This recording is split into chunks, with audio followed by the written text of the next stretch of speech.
It was Father's Day morning 1991, and four security guards punched in at one of the tallest buildings in downtown Denver. They drank coffee, and a few of them watched a little television in the break area between rounds. They walked their patrol routes through corridors that on a normal weekday held thousands of office workers, but on this Sunday held almost no one at all. By the time the city woke up Monday morning, every one of them was deceased in a basement vault room, and a bag of cash was gone. The man Denver police are convinced committed this act would walk out of a courthouse a free man less than a year later, and the case remains a truly disturbing, unsolved mystery. The United Bank Tower sat at 17th and Broadway, a bronze glass slab that for a brief stretch in the 1980s was the tallest building in Colorado. Bank operations occupied the lowest floors, with a vault complex and processing rooms tucked into the basement levels, and a banking lobby on the floors just above. Office tenants filled the rest of the tower. On weekdays, the place hummed with thousands of workers and customers. On Sundays, though, it was nearly empty, with most offices dark from Friday evening until Monday morning. That's the world the four guards walked into on June 16th. No customers, no tellers, nothing on the calendar except a vault that had been loaded with cash on Saturday. The senior man on shift that day was Philip Mankoff, a longtime guard at the building who knew every corridor and stairwell by memory. He was in his 40s and reportedly well-liked by both his crew and the bank's full-time staff. Working alongside him was William Rene McCullum Jr., a guard in his early 30s who often pulled the late and weekend shifts. He was known by the bank's full-time staff as the most outgoing of the group, the easygoing one who'd swap a joke in the staff lounge before heading back into the corridors. Rounding out the team were two younger men. Scott McCarthy was in his early 20s and relatively new to the post, but he'd already developed a reputation for being meticulous about his patrol logs and his check-ins. Todd Wilson, also in his early 20s and the newest of the four, had reportedly been considering a future in law enforcement. He saw the guard job as a stepping stone towards something more permanent, but of course, that wasn't to be. By every account that investigators were later able to reconstruct, the morning of June 16th began without incident. Patrol logs and witness statements paint a picture of routine, the slow rhythm of a quiet weekend shift built around coffee, breakfast, and casual chatter. Mankoff and McCullum took the early hours together, and McCarthy and Wilson came on later in the morning. Cameras inside and around the building recorded portions of those early hours. Footage that detectives would later comb through looking for a single glimpse of an unwelcome visitor. The vault on the lower level had been loaded with currency on Saturday for processing the following week. Estimates of how much cash sat behind those steel doors that morning have varied over the years, but the figure has consistently landed in the low hundreds of thousands of dollars. What investigators eventually pieced together is that the gunman, or possibly more than one, somehow made it past the building's substantial layers of security. He then ended up face-to-face with the four guards on the lower level of the bank. There's no consensus on how that initial contact happened. One theory holds that the guards were summoned down to the vault area one at a time under the pretense of routine work. Another holds that whoever did this had keys, codes, and intimate knowledge of the patrol schedule, and simply met the guards in spaces where they'd ordinarily expect to be working. A third, more disturbing possibility is that the gunman was somebody the guards recognized and trusted, and that they let him in themselves. He may have even identified himself as a cop. And for reasons that are about to become apparent, at least two of the suspects could have pulled that off. What's certain is that all four guards ended up in the same room. They were forced to lie face down on the floor, and then, one by one, each of them was shot in the head at close range. The gunman pulled a quantity of cash from the vault, made his way back through the building's locked doors, and disappeared into a Denver Sunday that was just starting to come alive. The first call to Denver police came shortly after 8 on Monday, when bank staff arriving for the start of the work week noticed that something wasn't right. A few doors that should have been secured were open, and surveillance equipment had been disrupted in places. The morning shift of guards, who were supposed to relieve their counterparts, were nowhere to be found. When officers entered the lower level, they found the bodies of all 4 men together. Each had been bound and forced into the same position, and each had been cut down with a single round at point-blank range. The scene was, by every account, exceptionally controlled and almost clinical in nature. There were no signs of a chase or prolonged struggle, and no evidence that any of the guards had fought back in any meaningful way. Whoever had handled the 4 of them had done so with a level of calm that veteran detectives found chilling. The vault had been opened and partially emptied, and that partial robbery would really send this case in a particular direction for investigators. The perpetrator had been selective about what he took, leaving behind sealed bundles that would have been traceable and grabbing loose circulated bills that wouldn't. That kind of selectivity required familiarity, the sort of knowledge a casual stick-up man simply wouldn't possess. It was the first hint that this hadn't been an outside job at all, but rather the work of somebody whose understanding of the bank's procedures ran much deeper than a stranger could fake.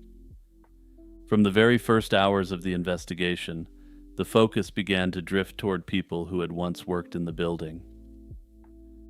Denver detectives recognized almost immediately that they weren't looking at a typical robbery gone wrong.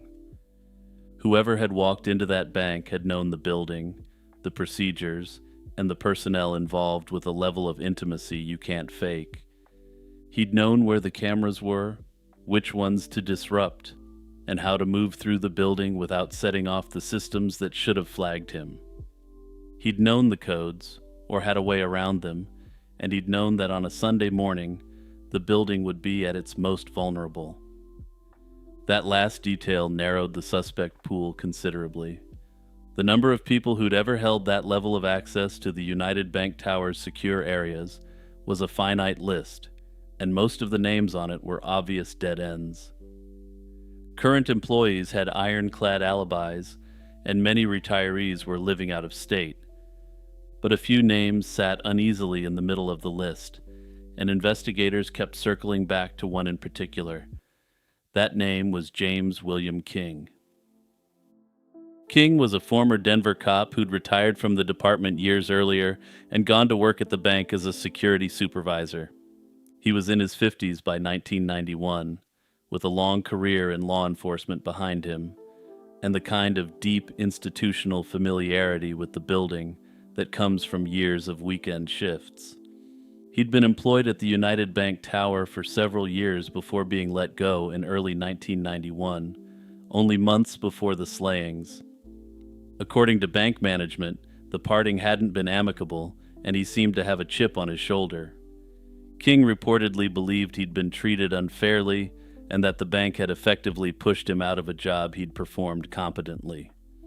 In the eyes of investigators, he had something almost no other suspect could claim: a working knowledge of the building's security protocols, combined with a fresh, identifiable grievance. Within weeks, detectives had built a circumstantial case that they considered strong. Witnesses placed a man matching King's general description near the building that weekend. A bank employee thought she'd recognized him during a brief Saturday encounter on the second-floor banking lobby. Other employees who were working there on the day and saw him also identified him, but there was a serious problem with this. None of these individuals identified him on the first try, instead identifying him on the second try after a rather bizarre move. Detectives presented the witnesses with a photo lineup where they drew a hat and sunglasses on the members of the lineup. Even then, some of the witnesses didn't believe it was him. There were patterns of behavior in the days before and after the slayings that struck investigators as suspicious as well. There was a sense that all of these threads woven together would be enough to put the right man on trial. By September of 1991, King was in custody, and charged with the robbery and the much worse offenses. But as you may have guessed from my introduction and the title of this video, this trial was going to be a real problem. The case that went to trial in 1992 was, on paper, quite strong, at least according to prosecutors at the time. Personally, and perhaps this is hindsight speaking, but I really don't see how they thought that. The state claimed they had a defendant with motive, opportunity, and operational knowledge that virtually nobody else in Denver possessed. Prosecutors had a fairly weak and seemingly biased eyewitness identification, but it was, theoretically, better than nothing. They had behavioral anomalies in the days surrounding the crime which they believed indicated King was planning something sinister. For instance, he had a blueprint of the building in his possession, and it was in a folder that was labeled Plans. Yes, he had a floor plan of the building he used to work security in, located in a folder labeled Plans, and this was a key piece of evidence for the prosecution. In the industry, that's what we call a Hail Mary pass. He also shaved his mustache after the event, which prosecutors believed was him trying to alter his appearance. They had a profile of a disgruntled former employee with the rare combination of police training and inside knowledge, and they had a story that, in the prosecutor's framing, accounted for nearly every troubling detail at the scene. What they didn't have was much in the way of physical evidence, and when you're trying to prove your case beyond a reasonable doubt, that's a bit of a problem. Now I have to say here that King, as a veteran cop, would obviously know a thing or two about the rules of evidence at trial. It seems to me that the prosecution attempted to infer that this absence of physical evidence was actually evidence he did it, which is obviously extremely problematic. There were no fingerprints tying King to the bank. There was no genetic material, no fibers, no recovered weapon, and crucially, no recovered cash. The bag of bills that the perp had walked out with on Father's Day morning had simply evaporated. Nothing in King's home, vehicle, or financial records gave investigators any physical evidence whatsoever. The prosecution was left leaning hard on circumstantial threads and on identifications that the defense was ready to attack. King's attorneys hit back, and they hit back extremely hard in such a way that makes me question why this prosecution went ahead anyway. Remember that the double jeopardy rule was in play here, so this was, in essence, the prosecution's one chance to make their case that King was the guy. It's also notable that the defense only has a very narrow disclosure duty, so it's possible that the prosecution was blindsided by certain evidence, at least to some degree. King's attorneys argued that the eyewitness identifications were unreliable, the product of a fleeting glimpse and powerful suggestion in the days afterward. They argued that the timing didn't add up, that King had alibi witnesses placing him elsewhere during portions of the relevant window. They highlighted the absence of physical evidence relentlessly, asking the jury how a man could have committed such a controlled surgical operation without leaving behind a single trace. They pointed out that the building's security, as airtight as it had appeared on paper, had vulnerabilities that other former employees and contractors might have exploited just as easily. They brought in one of his neighbors who testified that she had seen him mowing the lawn on the morning the crime was committed. She specifically remembered what day it was because she gave him a Father's Day greeting. Then there were the alternative suspects that the defense trotted out. The first one was a convicted bank robber who had confessed to the crime. He later changed his story and claimed he wasn't involved, claiming that he had essentially invented the story for underworld clout. The other was far more interesting, since he was a former bank guard who had been accused of stealing a large sum of money from the bank. When federal agents went to investigate him, they found ammo consistent with what was used at the scene, as well as some fake police badges and replica grenades. He had no alibi for the time of the robbery, and was described as an angry loner with an axe to grind. The trial itself drew enormous attention in Denver.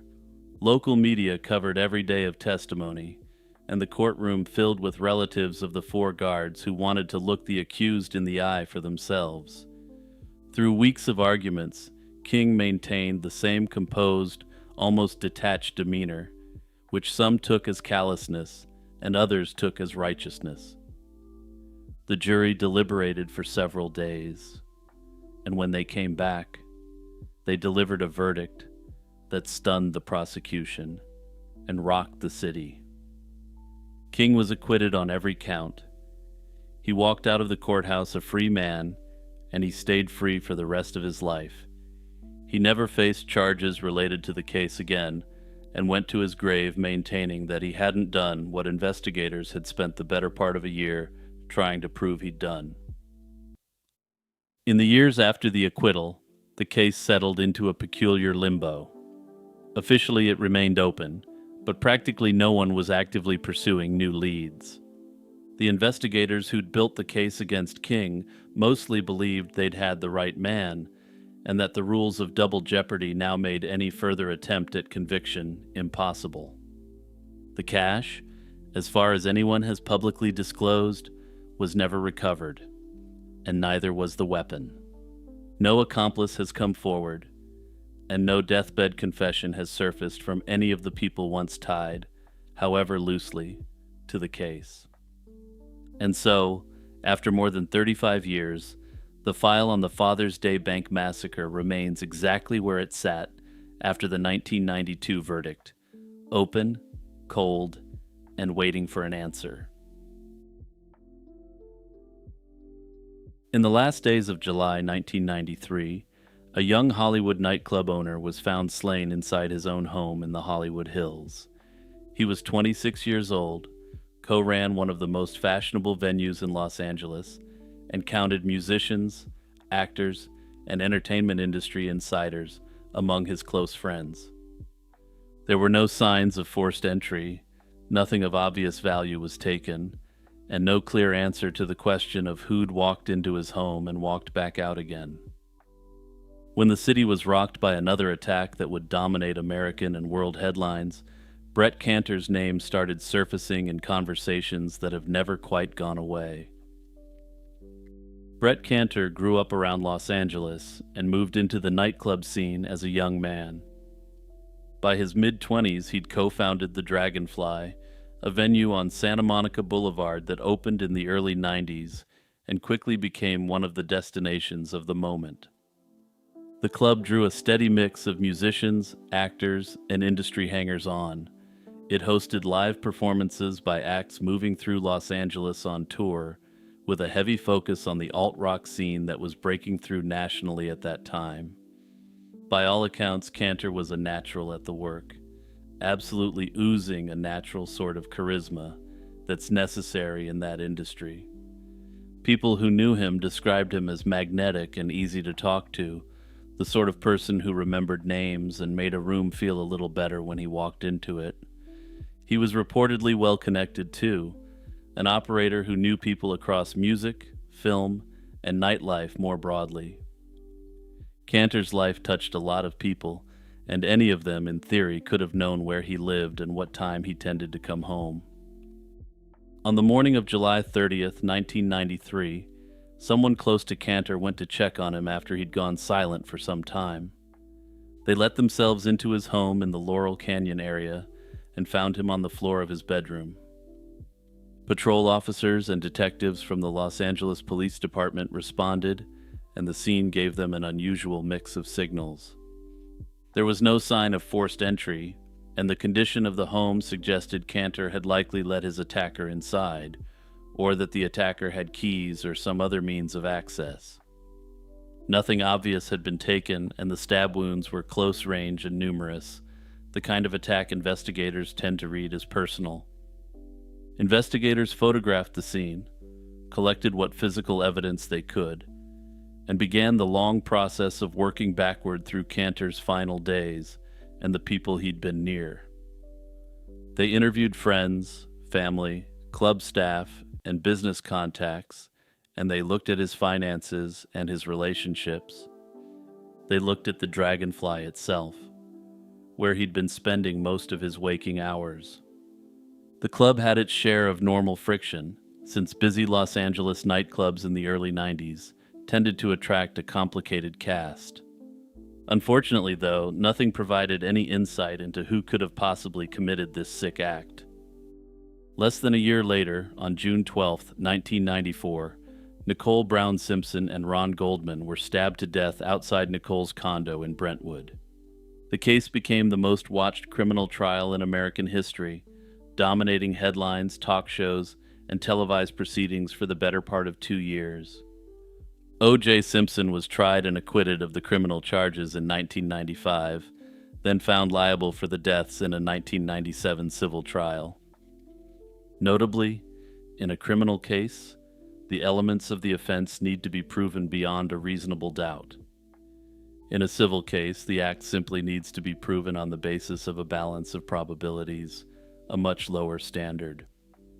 Over the years, a strange thread began drawing the Brentwood case and the Cantor case together, and Brett Cantor and Nicole Brown Simpson had moved in overlapping social circles. According to people who knew them both, Cantor and Nicole were at the very least acquainted. Some accounts go further, suggesting the two were friends, or that Nicole had visited the Dragonfly. The exact nature of their relationship has never been fully established in public, and a lot of the specifics rely on the memories of friends speaking many years after the fact. The crimes also had surface similarities, given that both attacks were committed with a knife in a residential setting in Los Angeles within a year of one another. None of that is proof of a connection, since knife attacks happen and the city is enormous, and patterns tend to look stronger in hindsight than they really are. But it was enough to keep the two cases linked in the public imagination for decades, though in my opinion I can't see any evidence whatsoever that connects the two cases. And speaking of the O.J. trial, the Cantor case was raised during a pre-trial hearing, but never actually raised by the defense before the jury at the trial itself. The judge at a pre-trial hearing allowed O.J.'s team to review the evidence from the Cantor file for potential exculpatory material. That basically means that there was enough evidence to suggest there was some potential nexus between the cases, but not that an actual connection existed. Despite having access to everything, and despite raising the alternative killer theory at trial, the defense never actually linked Cantor before the jury. Personally, I think this should say everything that needs to be said about the credibility of this theory, since the defense would have raised it at trial if there were any possible connections. Strip the speculation away, and you're left with what investigators had on the morning of July 30th. A young man was dead in his bedroom. The door was undisturbed. He'd been stabbed repeatedly with his throat cut. Nothing of value was missing, and there were no witnesses inside or out. He had a wide circle of friends and acquaintances, and yet no clean suspect emerged among any of them. Detectives reportedly leaned toward the theory that whoever attacked Cantor was someone he knew. The intimacy of the wounds suggested a personal motive of some kind, though personal for someone with such a wide social and business circle could mean many things. It might have meant a soured friendship, a business dispute, an entanglement nobody else knew about, or something more random that had nothing to do with the Dragonfly at all. In the decades since, the case has lived in a strange space where it's been mentioned largely in relation to the O.J. Simpson saga, which is how I found out about the case. Because of this connection, and the fact that the Simpson saga is such a behemoth in the world of true crime, Brett Cantor's cold case, even though only loosely related, is never forgotten. The Los Angeles Police Department has at times indicated that the case remains technically open, though they haven't named any suspects. Importantly, though, they have openly stated that they don't believe the case has any connection whatsoever with Nicole Brown Simpson or Ron Golden. And personally, I agree with this assessment, And I think the best indicator of this is that even OJ's team didn't think the connection was worth putting forward to a jury. Hey everyone, it's Jimmy here with my usual reminder to hit the subscribe button and the notification bell. Also remember to hit that share button and send this video to your friends and family members that enjoy true crime content and unsolved mysteries. And don't forget to check out the membership or the Patreon if you want to take your support for my work to the next level. On a cold morning in November of 1904, a Denver streetcar conductor reportedly noticed something strange on the rails. A man was lying motionless beside the line, his head split open and his pockets turned out. He looked, by every account, like just another vagrant in a city full of them. But this man wasn't a vagrant at all. He was Al Swearingen, once the wealthiest and most feared saloon keeper in the Dakota Territory. He was the man who'd built Deadwood's Gem Variety Theater into the most profitable den of sin west of the Mississippi. How he ended up bleeding out beside a streetcar track, broke and forgotten, is a question nobody's ever answered. Swearingen was born on July 8th, 1845, in Oskaloosa, Iowa, the son of a relatively prosperous Dutch-American farming family. He had a twin brother named Lemuel, and the two of them came of age in a county that valued the kind of quiet respectability that Al would spend the rest of his life setting fire to. He drifted through a few small business attempts in his 20s, and around 1876 he made his way west into the Black Hills with one of the early waves of fortune seekers. These prospectors had been pouring in after the Custer expedition all but confirmed gold in the region, but Al didn't bother with a pan or a pickaxe. Al understood from the start that the real money in a gold rush isn't in the dirt. It's in the men coming out of the dirt with money in their pockets and nothing to spend it on. By the spring of 1877, he'd opened a small dance hall on Deadwood's Lower Main Street. This venue was so successful that within months, he replaced it with a larger, purpose-built structure he named the Gem Variety Theater. On paper, it was a respectable establishment offering vaudeville acts, comedy routines, and live music. In practice, the entertainment was a thin curtain in front of an industrial-scale house of ill repute, where any vice you could imagine was freely for sale. Most contemporary accounts agree women were lured to Deadwood under false pretenses, often promised legitimate stage work or marriage prospects. They were then trapped at the Gem under conditions that ranged from coercive to outright violent. It was, in our modern terms, a human trafficking operation, but Al didn't care because the Gem made him rich. By the early 1880s, he was reportedly clearing several $1,000s on a busy night, which in modern terms put him well into the millions per year. He moved among the most powerful men in the territory, paid off the people who needed paying off, and built a reputation as somebody who could make problems disappear. His marriage to a young woman named Nettie Ross ended in divorce within about a year, with her citing his cruel nature, and his subsequent marriages followed a similar pattern. Whatever quote-unquote charm he possessed in business clearly didn't translate to the home, which perhaps shouldn't be surprising given the true nature of his operation. The Gem itself kept catching fire, and it burned down in September of 1879. That time Al rebuilt almost immediately, but when it burned down again in December of 1899, he didn't. He simply walked away from Deadwood, walked away from the trade he'd dominated for over 20 years, and effectively vanished from the public record for long stretches. There were rumors at the time that he'd been quietly forced out by enemies he'd spent 2 decades accumulating, and other rumors that he'd simply run out of money and credit. The years between the second fire and his death are murky, and that's putting it generously.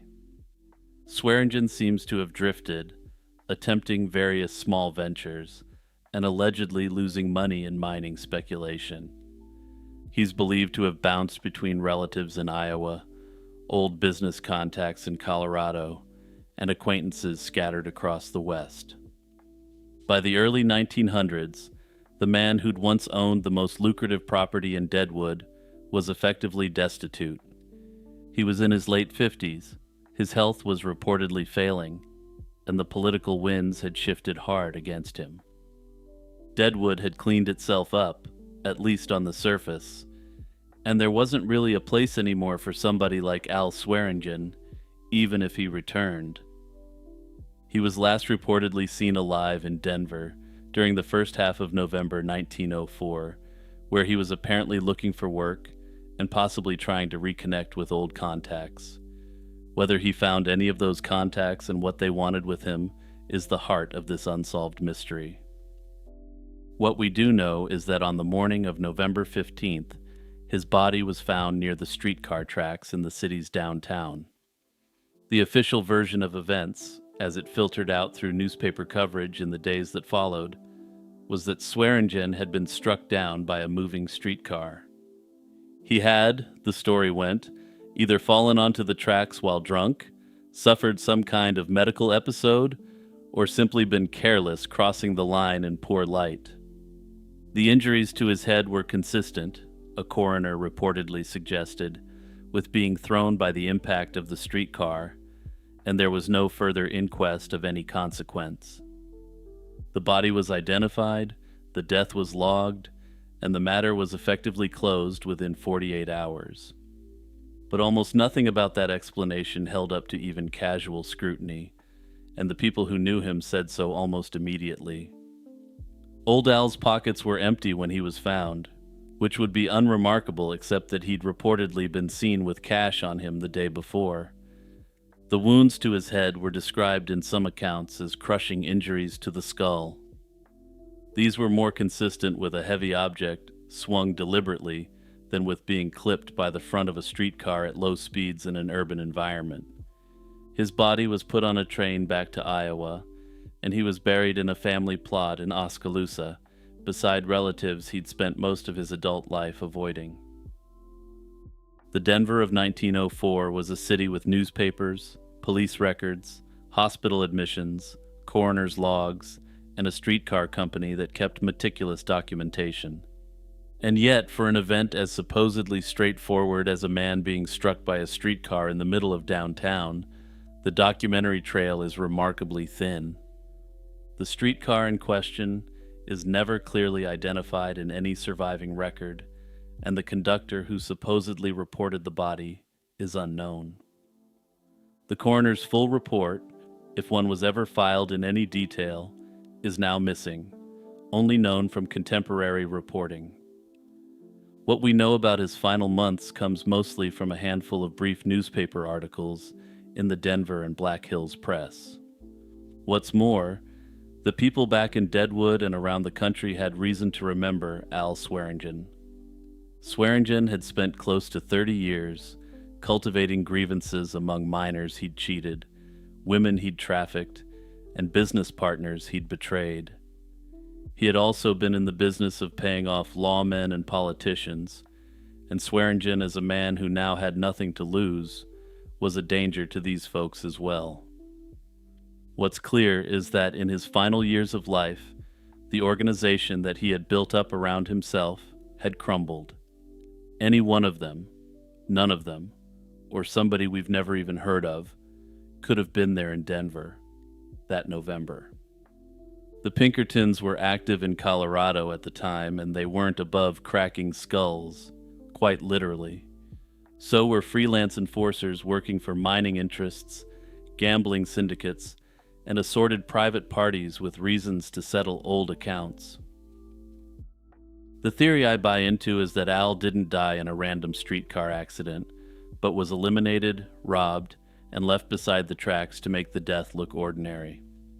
The empty pockets matter because he had allegedly been seen with money shortly before his body was found.